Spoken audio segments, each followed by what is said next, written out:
Hai, balik lagi sama gua Refli. Cerita ini berasal dari Andina. Cerita ini berawal ketika Andina harus melakukan perjalanan dinas pertamanya keluar kota, tepatnya ke kota Semarang. Awalnya Andina merasa senang karena belum pernah berkunjung ke Semarang. Namun Andina juga merasa sedikit takut karena ini kali pertamanya dia harus melakukan perjalanan jauh seorang diri. Lalu Andina bercerita tentang perasaannya ini kepada ibunya. Lalu ibunya menenangkan Andina dan berkata kalau Andina tidak perlu khawatir karena Andina selalu dijaga oleh hodam penjaga yang dititipkan oleh kakek buyut Andina. Andina sedikit kurang percaya akan hal itu.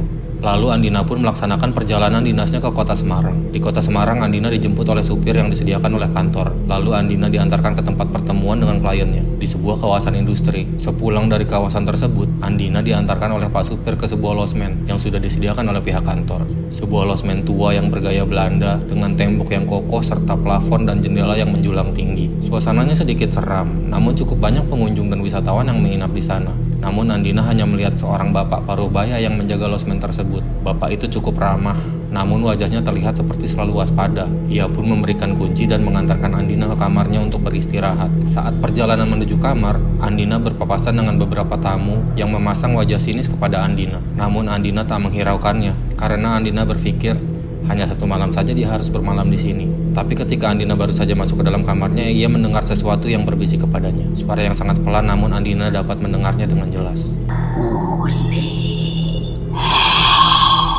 Andina mencoba tidak menghiraukannya dengan segera berbaring di kasur. Rasa lelah perjalanan dan harus langsung melaksanakan meeting membuatnya sedikit capek. Ia pun men-scrolling handphonenya dan menonton beberapa siaran langsung di sosial media. Sampai ia tiba pada sebuah akun cenayang yang mana akun itu sering melakukan live streaming untuk memberitahukan sosok hodam apa yang menjaga para penontonnya. Teringat akan perkataan ibunya, Andina pun iseng mengetikkan namanya di kolom komentar untuk mengetahui hodam apa yang menjaganya. 5 menit sudah berlalu.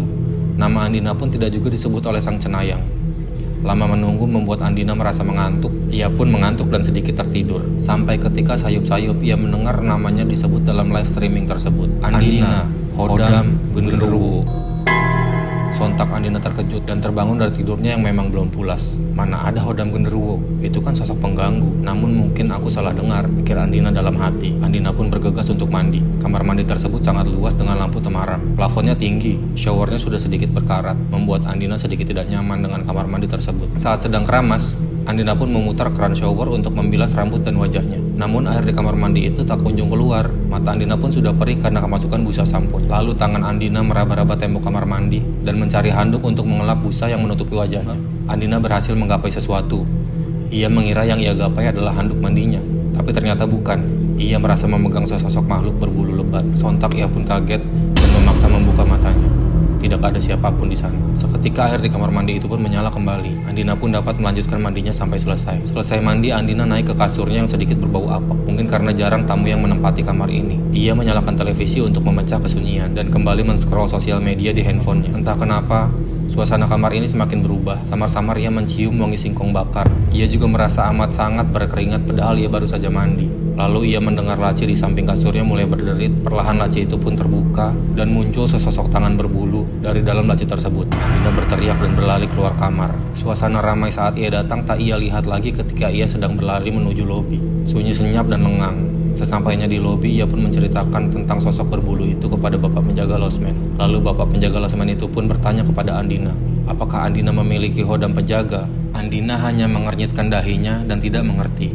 Lalu si bapak mengerti bahwa Andina tidak menyadari kalau Andina memiliki hodam berupa macan putih. Tadi bapak lihat kamu membawa sosok macan putih. Sepertinya para penunggu di sini tidak senang dengan keberadaan hodam penjagamu.